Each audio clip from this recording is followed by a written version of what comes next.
Hi welcome to my channel. ನಾನಿವತ್ತು ಸೋರೆಕಾಯಿ gravy ಅಥವಾ ಸೋರೆಕಾಯಿ ಪಲ್ಯ ಮಾಡೋದನ್ನ ಹೇಗೆ ಅಂತ ತೋರಿಸ್ತಾ ಇದ್ದೀನಿ. ಇದಕ್ಕೆ ನಾನು ಮೊದಲನೇದಾಗಿ ಒಂದು ಸೋರೆಕಾಯಿನ ತೊಗೊಂಡಿದ್ದೀನಿ. ಇದನ್ನು ಕ್ಲೀನಾಗಿ ಸ್ವಲ್ಪ ಸಿಪ್ಪೆ ತೆಕ್ಕೊಂಡು ಇದನ್ನು ನೀಟಾಗಿ ಕಟ್ ಮಾಡ್ಕೊಳ್ತಾ ಇದ್ದೀನಿ. ಚಿಕ್ಕ ಚಿಕ್ಕದಾಗಿ ಕಟ್ ಮಾಡ್ಕೊಂಡಿದ್ದೀನಿ. ಅದಾದ ನಂತರ ಇದರ ಮಸಾಲಕ್ಕೋಸ್ಕರ ಒಂದು ಅರ್ಧ ಕಪ್ ಆಗುವಷ್ಟು ಶೇಂಗಾ ಹಾಕ್ಕೊಂಡಿದ್ದೀನಿ. ಹಾಗೆಯೇ 1 ಸ್ಪೂನ್ ಆಗುವಷ್ಟು ಗಸಗಸೆ, ಹಾಗೆಯೇ ಒಣ ಕೊಬ್ಬರಿ ಇದ್ರೆ ಒಣ ಕೊಬ್ಬರಿ ಅಥವಾ ಹಸಿಕಾಯಿ ಇದ್ರೆ ಹಸಿಕಾಯಿನ ಈ ಥರ ಪೀಸ್ ಮಾಡಿ ಹಾಕ್ಕೊಂಡಿದ್ದೀನಿ.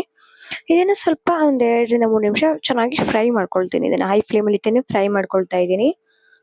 ಚೆನ್ನಾಗಿ ಫ್ರೈ ಮಾಡ್ಕೊಂಡು ಆದ ನಂತರ ಇದನ್ನು ನೀರು ಅಥವಾ ಹಾಲನ್ನು ಹಾಕಿ ಇದನ್ನು ಪೇಸ್ಟನ್ನು ರೆಡಿ ಮಾಡ್ಕೊಳ್ತೀನಿ. ಇದನ್ನು ಚೆನ್ನಾಗಿ ಫ್ರೈ ಆದಮೇಲೆ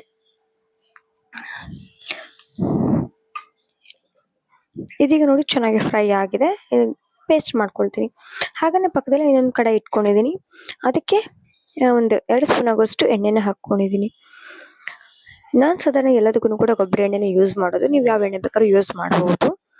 ಎಣ್ಣೆ ಕಾದ ನಂತರ 1 ಸ್ಪೂನ್ ಆಗುವಷ್ಟು ಜೀರಿಗೆನ ಹಾಕ್ಕೊಂಡಿದ್ದೀನಿ. ಜೀರಿಗೆ ಚೆನ್ನಾಗಿ ಸಿಡಿಯೋದಕ್ಕೆ ಸ್ಟಾರ್ಟ್ ಆದ ನಂತರ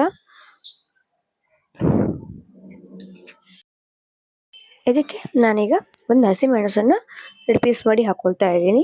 ಹಾಗೆ ಒಂದು ಸ್ವಲ್ಪ ಕರಿಬೇವಿನ ಎಲೆ ಹಾಕ್ಕೊಳ್ತಾ ಇದ್ದೀನಿ. ಇದೇ ಟೈಮಲ್ಲಿ ಈರುಳ್ಳಿ ಹಾಕ್ಕೊಳ್ಳೋರು ಈರುಳ್ಳಿ ಕೂಡ ಹಾಕ್ಕೊಳ್ಬೋದು. ಇದೇ ಟೈಮಲ್ಲಿ ಹಾಕಿ ಫ್ರೈ ಮಾಡ್ಕೊಳ್ಬೋದು. ನಾನು ಈರುಳ್ಳಿ ಬದಲಿಗೆ ಹಿಂಗನ್ನು ಹಾಕ್ಕೊಳ್ತಾ ಇದ್ದೀನಿ.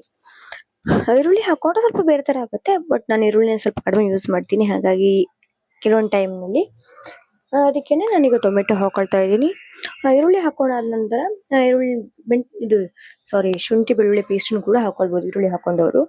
ನಾನು ಇದು ಈರುಳ್ಳಿ ಹಾಕದಿರೋದಕ್ಕೆ ಅದು ಯಾವುದನ್ನು ಹಾಕ್ಕೊಳ್ತಾ ಇಲ್ಲ. ಟೊಮೆಟೊ ಹಾಕೊಳ್ಳೋದಕ್ಕೆ ಸ್ವಲ್ಪ ಉಪ್ಪನ್ನು ಹಾಕಿ ಸ್ವಲ್ಪ ಚೆನ್ನಾಗಿ ಮಿಕ್ಸ್ ಮಾಡಿ ಕವರ್ ಮಾಡಿ ಒಂದು 3 ರಿಂದ 4 ನಿಮಿಷ ಇದನ್ನು ಬೇಯಿಸ್ಕೊಳ್ತೀನಿ, ಸ್ವಲ್ಪ ಸಾಫ್ಟ್ ಆಗಲಿ ಅಂತ ಹೇಳಿ. ಈಗ ಒಂದು 3-4 ನಿಮಿಷ ಆಗಿದೆ. ಇದಕ್ಕೆ ಈಗ ನಾನು ಮಸಾಲೆನ ಹಾಕ್ಕೊಳ್ತೀನಿ.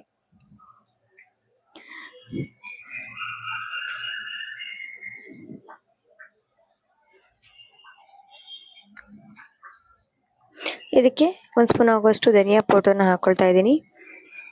ಹಾಗೆ ಒಂದು ಸ್ವಲ್ಪ ಅರಿಶಿನ ಹಾಕ್ಕೊಳ್ತೀನಿ. ಹಾಗೆಯೇ 1 ಸ್ಪೂನ್ ಆಗುವಷ್ಟು ಅಚ್ಚ ಪುಡಿನ ಹಾಕಿ ಚೆನ್ನಾಗಿ ಮಿಕ್ಸ್ ಮಾಡ್ಕೊಳ್ತೀನಿ. ಇದನ್ನಿಗೆ ಚೆನ್ನಾಗಿ ಮಿಕ್ಸ್ ಮಾಡಿಕೊಂಡು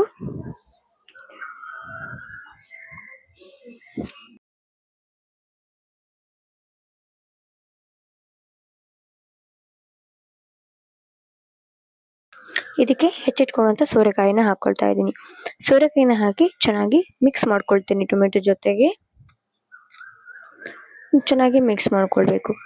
ಇದನ್ನು ಚೆನ್ನಾಗಿ ಮಿಕ್ಸ್ ಮಾಡ್ಕೊಂಡಾದ ನಂತರ ಇದನ್ನು ಕವರ್ ಮಾಡಿ ಒಂದು 3 ನಿಮಿಷ ಬೇಯಿಸ್ಕೊಂಡಿದ್ದೀನಿ. ನೋಡಿ ಎಷ್ಟು ಚೆನ್ನಾಗಿ ಅದನ್ನೇ ನೀರು ಬಿಟ್ಟಿದೆ ಕೂಡ ಸೋರೆಕಾಯಿಗೆ ಎಕ್ಸ್ಟ್ರಾ ನೀರು ಜಾಸ್ತಿ ಬೇಕಾಗಲ್ಲ, ಅದೇ ನೀರು ಬಿಡುತ್ತೆ. ಹಾಗಾಗಿ ಈಗ ರುಬ್ಬಿಟ್ಕೊಂಡಿರುವಂಥ ಶೇಂಗಾ ಮತ್ತು ಪೇಸ್ಟನ್ನು ಹಾಕ್ಕೊಳ್ತಾ ಇದ್ದೀನಿ. ಅಷ್ಟನ್ನು ಕೂಡ ಹಾಕಿ ಇದನ್ನು ಚೆನ್ನಾಗಿ ಮಿಕ್ಸ್ ಮಾಡ್ಕೊಳ್ತೀನಿ.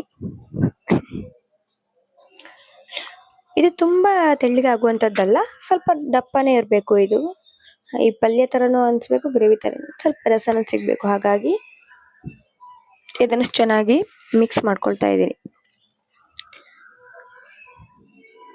ಇದೀಗ ಚೆನ್ನಾಗಿ ಮಿಕ್ಸ್ ಮಾಡಿಕೊಂಡು ಉಪ್ಪು ಫಸ್ಟ್ ಸ್ವಲ್ಪ ಹಾಕ್ಕೊಂಡಿದ್ದೆ ಟೊಮೆಟೊಗೆ, ನೋಡಿ ಮತ್ತೆ ಅಡ್ಜಸ್ಟ್ ಮಾಡ್ಕೊಳ್ಬೇಕು. ಸ್ವಲ್ಪ ಬೇಕಂದರೆ ಹಾಕ್ಕೊಳ್ಬೇಕು.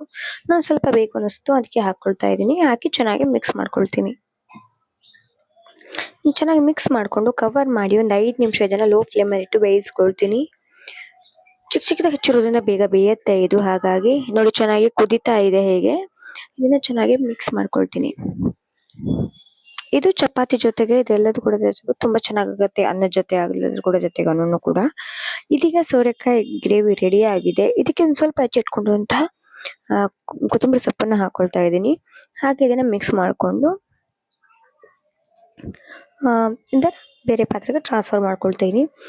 ನಿಮಗೆ ಇದು ಇಷ್ಟ ಆಗಿದ್ರೆ ಪ್ಲೀಸ್ ಲೈಕ್ ಮಾಡಿ, ಶೇರ್ ಮಾಡಿ, ಕಮೆಂಟ್ ಮಾಡಿ. ಹಾಗೆ ಪಕ್ಕದಲ್ಲಿರೋ ಬೆಲ್ ಐಕನ್ನ ಪ್ರೆಸ್ ಮಾಡೋದನ್ನು ಮಾತ್ರ ಮರಿಬೇಡಿ. ಹಾಗೆ ನನ್ನ ಚಾನಲ್ನ ನೀವು ಹೊಸಬರು ನೋಡ್ತಾ ಇದ್ರೆ ಪ್ಲೀಸ್ ಸಬ್ಸ್ಕ್ರೈಬ್ ಮಾಡಿ. ಹಾಗೆ ನನ್ನ ಚಾನಲ್ಗೆ ಸಪೋರ್ಟ್ ಮಾಡೋದನ್ನು ಮಾತ್ರ ಮರಿಬೇಡಿ. Thank you.